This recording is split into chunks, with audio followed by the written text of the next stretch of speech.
Welcome to the show, everybody. I trust you're all excited for the Democratic debate tonight. I know that I am. I actually am excited for it this time, to be honest. This time, anyway, I am.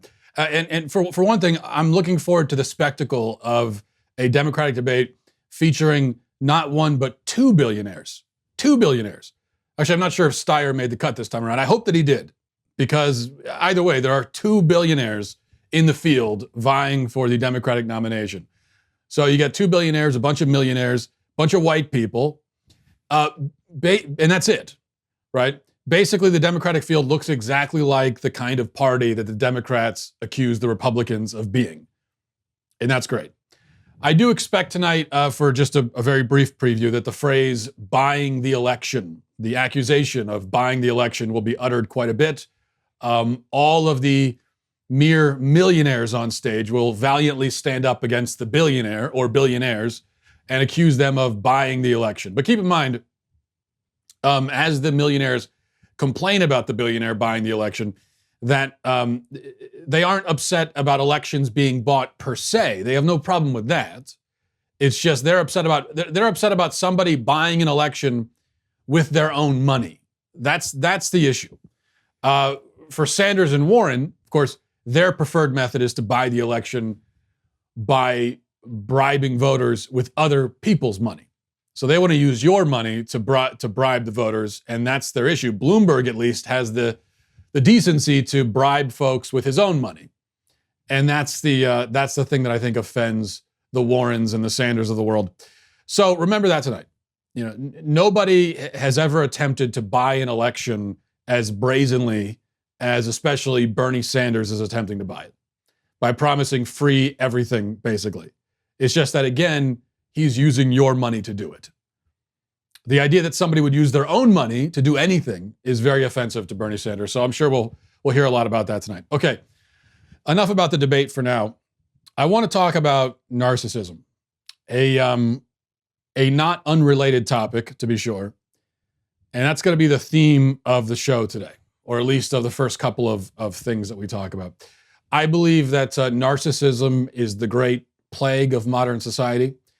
And since our society is so into narcissists and has so constructed itself around narcissism, it has also come up with many names and labels and ways of discussing narcissism to make it seem noble or brave or bold, right?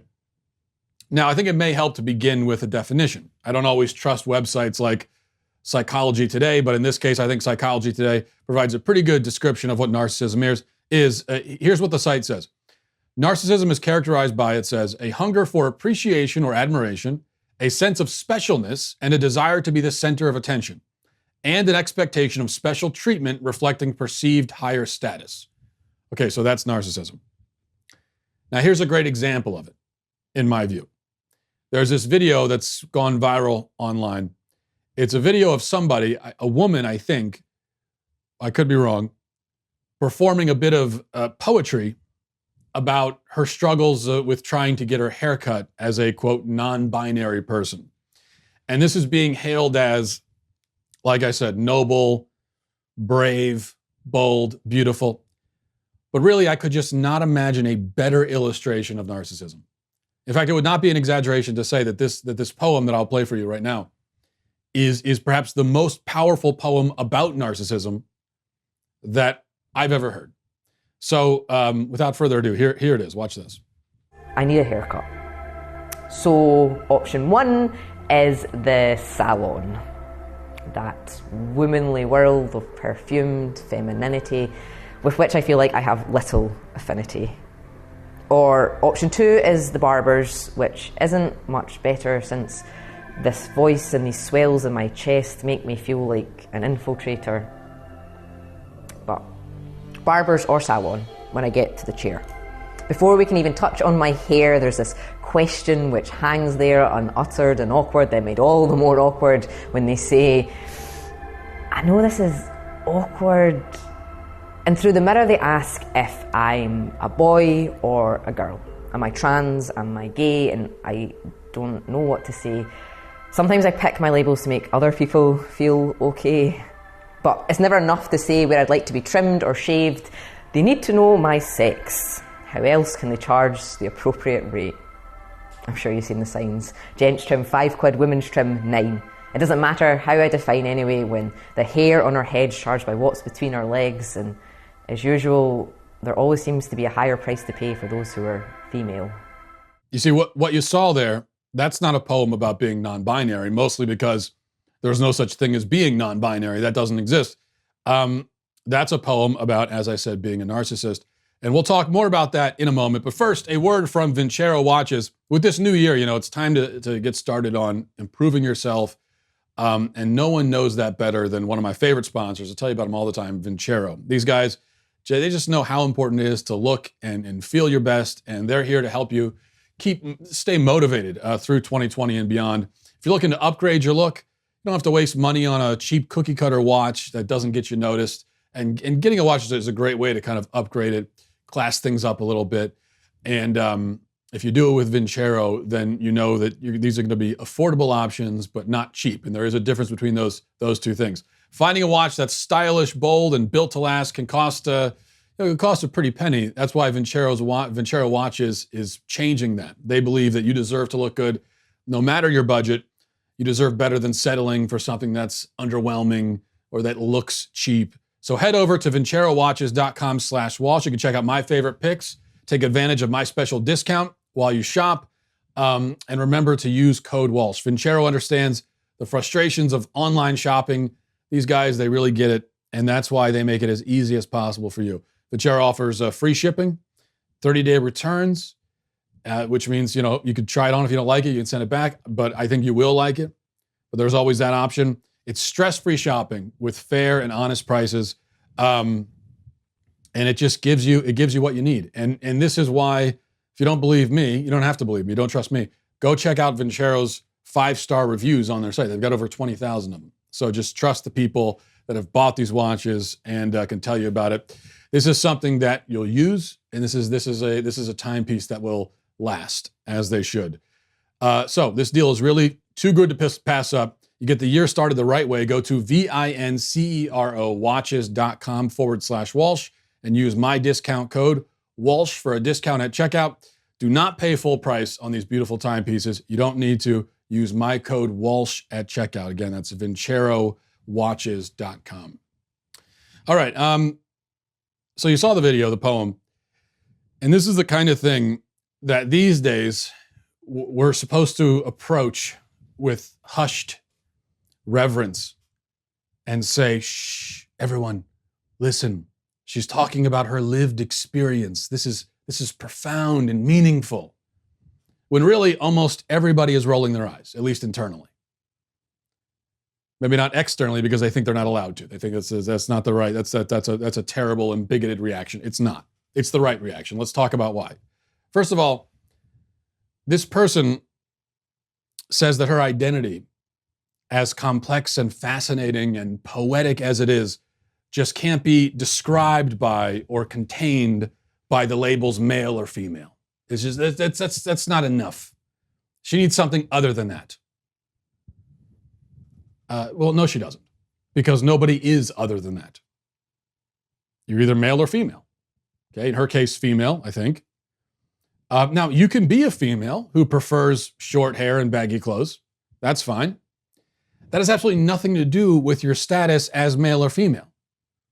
If you're a female with different fashion sense and aesthetic sensibilities from most other females, then you're just a female with different fashion senses and aesthetic sensibilities from most other females. That's it. It's not complicated.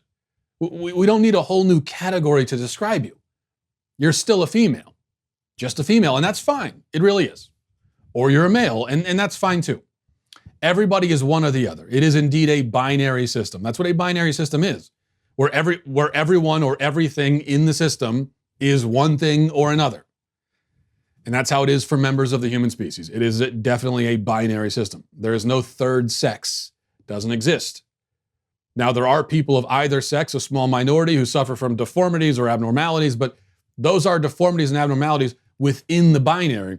And the whole way we know that they are deformities or abnormalities is because they are within the binary.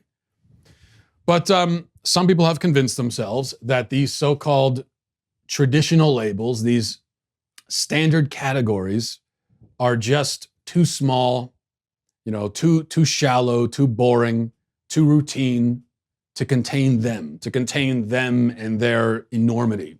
They're just so interesting and so deep and so amazing and incredible and different and manifold and nuanced. You heard it in the clip. The rest of the world, almost everyone else, can satisfy themselves with these labels, but not me. No, I'm just different. I'm something else entirely. I'm not like them. I'm not like you. I'm not like anyone. I have what was that on Psychology Today? I have a sense of specialness and a desire to be the center of attention. That's what it is. And then she makes this whole long thing out of choosing who is going to cut her hair. Even claiming that the barber or stylist will ask her if she's gay or trans, which, first of all, I guarantee that doesn't happen. Okay, you're not going to sit down at the barbershop. So you gay? Is that gay person? Yeah. I've never been asked that personally. I really doubt that she's ever been asked that at the bar, because it's totally irrelevant. It's also irrelevant what sex you are. They're not going to ask you that either. What makes female hair more expensive is not that it's female, but that generally there's more of it, and women want more done to it. And so if you're going to cut female hair, it takes longer. It requires more skill and talent and training, and so it's more expensive. But if you're okay with just getting a 3 on the sides and a little off the top, like the kind of thing that men ask for when they sit down at the barber, then you're going to get the same prices. It's that simple. You see, nobody really gives a damn. That's the thing.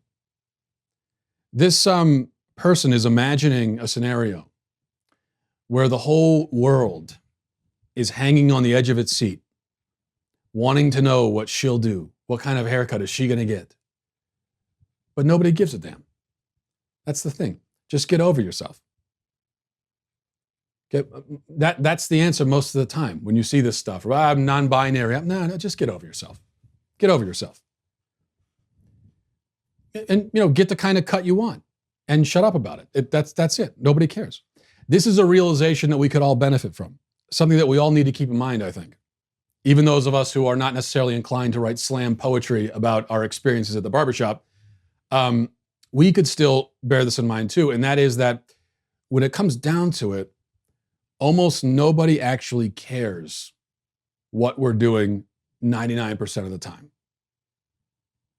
99% of the time, the feeling that we have of being judged or watched or whatever is an illusion.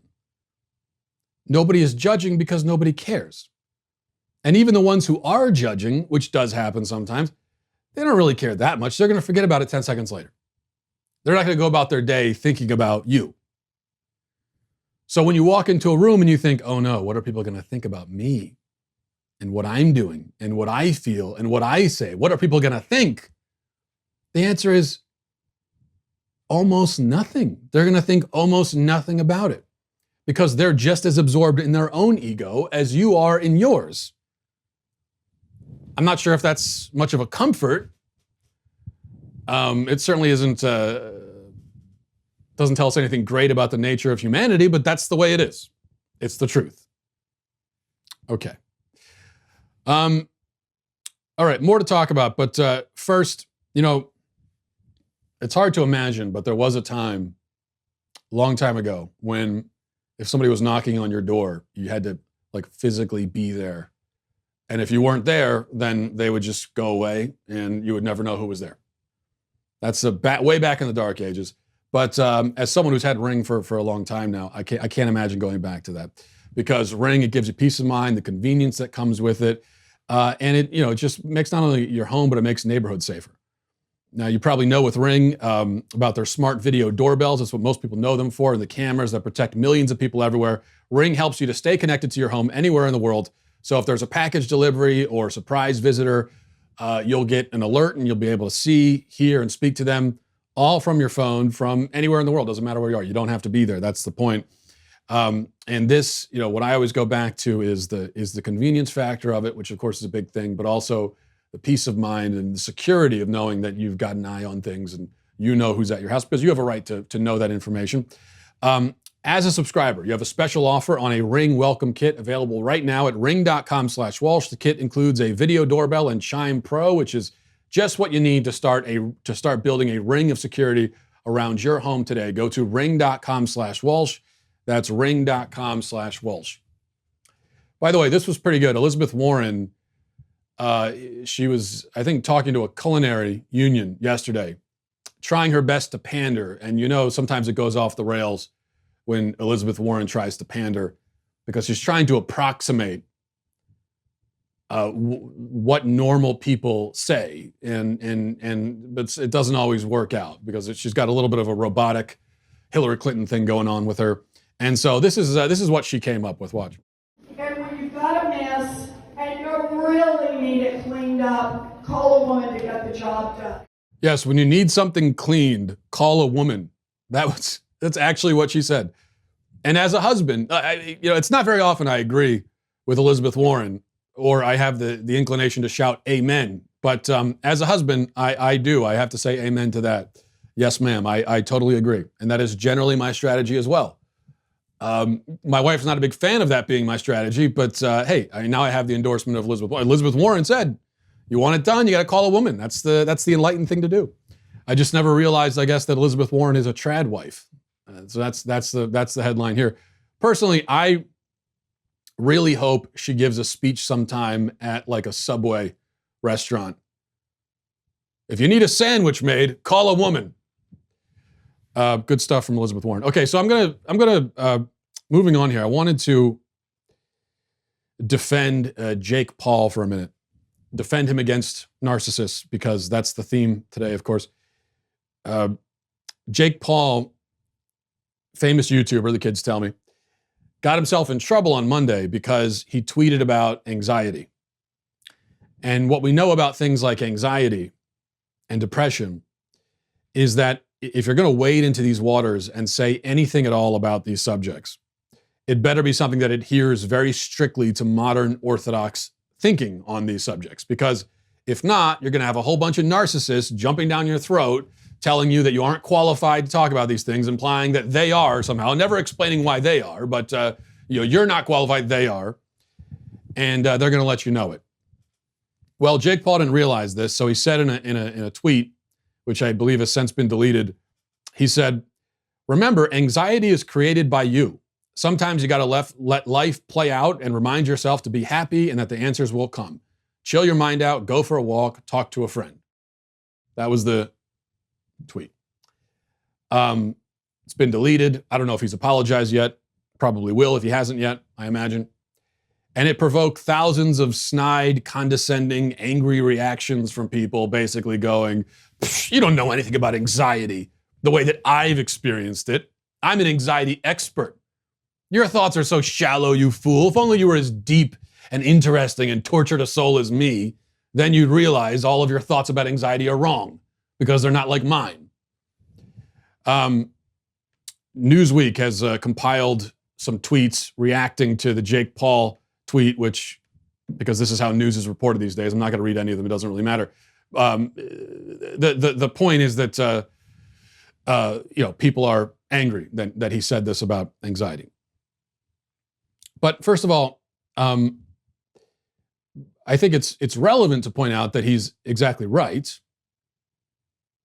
And the point that he's making is unavoidably, demonstrably true, no matter what explanation you prefer for anxiety, because no matter what, it is something generated by the brain, right? By the mind.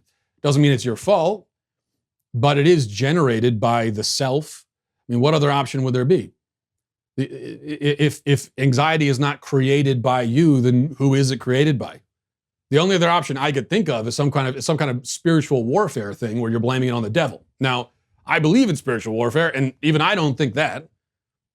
The brain makes anxiety, and your brain is your brain. It's not your neighbor Jim's brain. It's your brain. It's in your head. And so it is technically true to say that anxiety is created by you.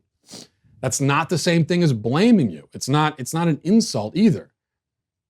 And yeah, it also doesn't tell the whole story, but that's why the best reaction to a statement like this is either to ignore it if you want, or to add to it, to respond, to have a conversation. Isn't that what everyone always says we should be doing? Have a conversation about mental health in America and so on. We were always told to have this conversation. But we can't because all anyone is ever looking to do is compete over who has suffered the most psychologically and who therefore is most suited to issue decrees on the subject. I mean, the last thing we could do is have a conversation about it. And anyone who's got any kind of platform and has made the mistake of just sort of sharing some thoughts on something like depression or anxiety has learned this. No, we can't have a conversation about this. Are you kidding me? This is the last thing we could talk about. Because people take it very personally if you don't say exactly what they think you should say.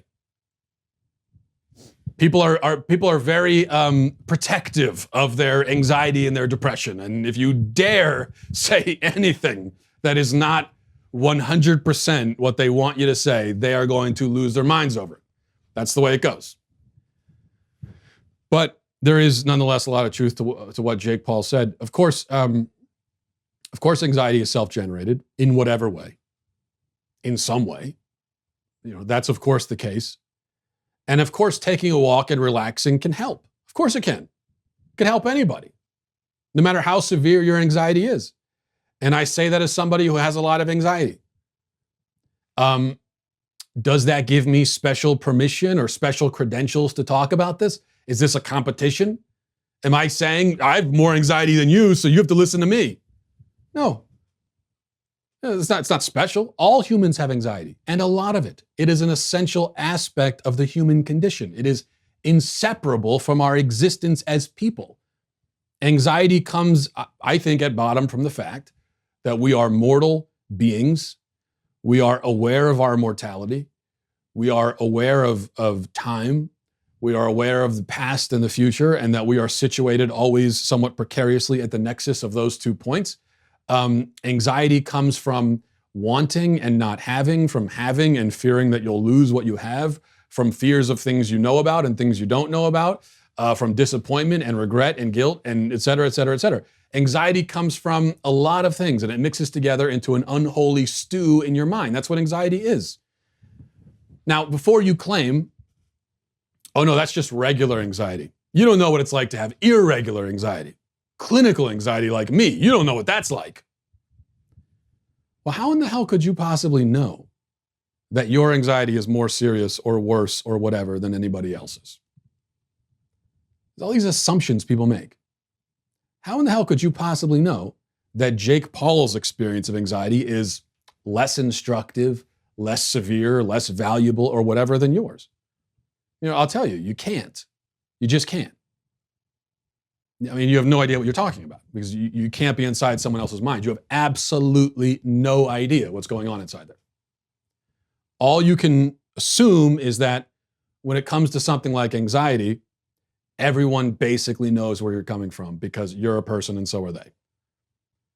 To assume anything else is by definition narcissism. But there are a lot of narcissists who take a weird kind of pride in their real or imagined mental conditions, believing that it makes them special and more interesting and deeper and more troubled than everybody else. And I'm really tired of it. I honestly am. Everyone has the right to talk about anxiety. Everyone has experience with it. Your assumption that your experience is different is just that, an assumption, and a bad one, a narcissistic one. Depression is the same thing. That's another thing that comes with being human, which isn't to diminish it. Lots of things come with being human that are still nonetheless significant. So this is not reductive. But we have to get to a point where we could just talk about these things and people can share their thoughts and be honest and go out on a limb by simply giving their perspective without everyone else getting ready to, fall down on their fainting couches about it, if the person's perspective on the human condition doesn't exactly align with their own. One of the dumbest and most dangerous things we've done, I think, as a culture, is to medicalize the human condition and then to decree that certain people are the experts, the scientific experts on the subject of being human. So much so that everyone else has to defer to them, even though we're all human. And there's no reason really to think that these so-called experts are somehow more expertly human than anybody else. So when Jake Paul said this about anxiety, and I've gotten this many times myself when I've talked about these sorts of issues, a lot of the responses were, "You're not a psychiatrist. Where's your psychiatric degree?" Well, first of all, everyone's saying that. None of them are psychiatrists either. So yet they feel perfectly suited to pontificate all they want because they believe that their experience is so much more relevant than everyone else's because they're narcissists. But in any case, who says that psychiatrists have some especially true or valuable insight into something as basic and human as anxiety? Now, I'm not saying they have no insight into it, but who's to say that they're experts? Who appointed them experts?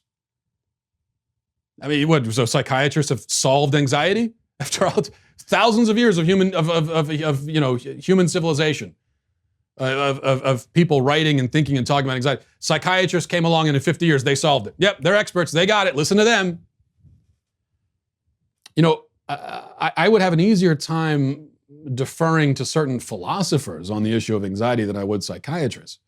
At least they understand, the philosophers do, what kind of issue they're dealing with. At least they aren't materialists and minimalists trying to reduce every damn thing to a matter of neurological chemistry. Kierkegaard, I would consider maybe something of an expert on anxiety, but that's only because I've read what he said about it, and it seems to me that he really did have a great insight into it. This is not an appeal to authority. It's more I've read what he says, and to me, it seems like it makes sense. Here, by the way, here's Kierkegaard on anxiety. Kierkegaard says, "Anxiety may be compared with dizziness. He whose eyes happen to look down the yawning abyss becomes dizzy. But what is the reason for this? It's just as much in his own eye as in the abyss. For suppose he had not looked down. Hence, anxiety is the dizziness of freedom, which emerges when the spirit wants to posit the synthesis and freedom looks down into its own possibility, laying hold of its finiteness to support itself. Freedom succumbs to dizziness." Now, I understand about 60% of that, okay? Kierkegaard's a little bit difficult to understand. But what I take from that is that anxiety is the dizziness of freedom. That it's sort of this tension between us being finite beings and yet having seemingly infinite freedom. Now, there's an idea. Maybe it's true, maybe it isn't. But to me, this seems much closer to the truth than any reductive, medicalized rhetoric you get from psychiatrists. But then again, I'm only judging Kierkegaard's thoughts on anxiety based on my own experience with it, which is the only thing that anyone can do, psychiatrists included. I just wish that psychiatrists would admit that much of what they do is actually philosophy. They are making judgments about the human condition. More than that, they are judging not only how a person is and what a person is, but how a person ought to be. And that is a philosophical judgment all the way through. One we're free to take or leave. But the problem is that we just trust it implicitly. And we don't recognize it as a philosophical judgment. So we've got the psychiatric community making all of these declarations about, well, this is the right amount of a certain personality trait people are supposed to have. And this is the right amount of something like depression or anxiety. And if it goes beyond this totally arbitrary line that we've drawn, and that we couldn't possibly explain why we drew it there, but we did, if it goes beyond that, that's a problem. Now it's a medical condition. Or something like attention, There's a certain amount of attention that a child is supposed to be able to pay, in school. And and so here's the line of attention that we've just drawn in the ether, in magically in the air. And if they're below that line, then they have a deficit of attention. And that's abnormal, and now it's a disease. Says who? Where are you getting this from? According to who exactly? I mean, you've decided that when it comes to ADHD, that kids are supposed to be this certain way and are supposed to have this amount of attention. Who says they're supposed to be that? I mean, you find a kid that is not as able to pay attention. Who's to say he's not supposed to be that way? I'm not saying he is supposed to be that way. I'm just saying, how did you decide he's not? Or you find some people that are more inclined to anxiety than others, and we say, well, no, they're not supposed to be that way. Says who? I mean, maybe you're right, maybe they're not, but supposed to. I mean, what are we comparing it to? We've come up with this idea of the sort of normal neurological person that we're all comparing ourselves to, but who is that person? You see, who are we comparing ourselves to? I have too much anxiety. Oh, well, maybe you do, but too much as opposed to what? Where's the line? Where's the level? Where is the perfect brain that we're matching our brains up against and saying, oh no, our chemistry doesn't quite mix with that, and so no, we need to fiddle with these chemicals and these chemicals to make it the perfect brain. These are just basic questions that nobody seems to ask, and we just say we have handed the human condition over to the psychiatric industry and said, yep, it's their thing. They own it. We'll just listen to whatever they say. Maybe not. Maybe we shouldn't do that. Maybe there's more to it than that. All right, I want to give a shout out to all of our Daily Wire members. You guys are the ones that keep us in business. We love making content that matters, and while we're on the front lines of the culture war, we can't do it without your support. That's the main thing. If you're still skeptical about joining the Daily Wire, a Reader's Pass is a great start and a great value. A Reader's Pass will enable news junkies to read our articles ad-free, which is a great benefit, including op-eds from Ben Shapiro, which are exclusive for Daily Wire members only. You get that upgraded experience and in-depth analysis from our editor-in-chief. You also get access to our mobile app, which has really become popular with all of our members. You can read all of our stories on mobile. You can receive push notifications for breaking news and special content. It's perfect for when you want to stay up to date on the go. This membership tier is already a bargain at just $3 a month. I mean, $3 a month is it. But right now we're offering 1 month for 99 cents. That's mobile, ad-free access to all of the Daily Wire news exclusive op-eds from Ben Shapiro, breaking news and updates on our mobile app, all for the low price of $1. Less than $1. So it's definitely worth it. Give it a shot. You got nothing to lose. Okay, finally, researchers in Belgium did a study, and they are now claiming that insect butter tastes like real butter, and nobody can tell the difference. They fed, and this is real, I promise, they fed people cake made from the fat of black soldier fly larvae, and they said that nobody could tell that it was from little baby flies. And so it's all good. Let's just get our butter from flies now. Why not? Now let me say this. First of all, I've put my money where my mouth is on this very show, and I have eaten insects on the show. And I can tell you that don't buy into the hype of all the stuff you're hearing about, no, insects taste. Insects taste exactly as you would expect insects to taste. If you were blindfolded and someone gave you an insect, and you would know that it's an insect, not just based on the texture either, but whatever you think, if you think, well, what do insects taste like? Just imagine it. It tastes like that. Exactly what you're thinking. That's what it tastes like. Second, general point here. We really need to stop calling non-dairy things butter and milk and cream. Okay? If it's not made with actual dairy, then it's not butter, it's not milk, it's not cream. So forget about insects for a minute. There is no such thing as almond milk. There's no such thing as coconut milk. Those are all lies. That is false advertising. Just because it's white and it comes in a carton doesn't make it milk. Nor does it taste like milk. And in my whole life, every time, and I usually fall for it. That's why I get, at a certain point, I start taking it personally. Because every time someone says, oh, no, you got to try this. You have to try X. It tastes just like Y. Whatever it is, every time I try it and it doesn't taste at all like Y. That's the case for all the non-dairy fake milk. Doesn't taste like milk. Turkey bacon doesn't taste like real bacon. Veggie burgers don't taste at all like real burgers. Insect cake doesn't taste like real cake, I assume. All of these imposters offend me on a moral level as well as a culinary one. So my message is,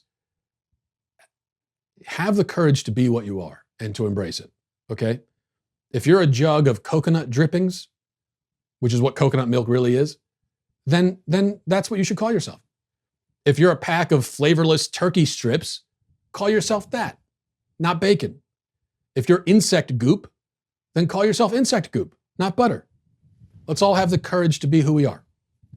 This is literally the speech that I give every time I go to the grocery store. I stand in the milk aisle and I give this pep talk to the coconut milk.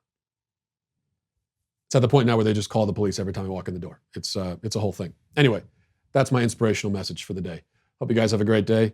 Enjoy the debate tonight. We'll talk about it tomorrow. Godspeed.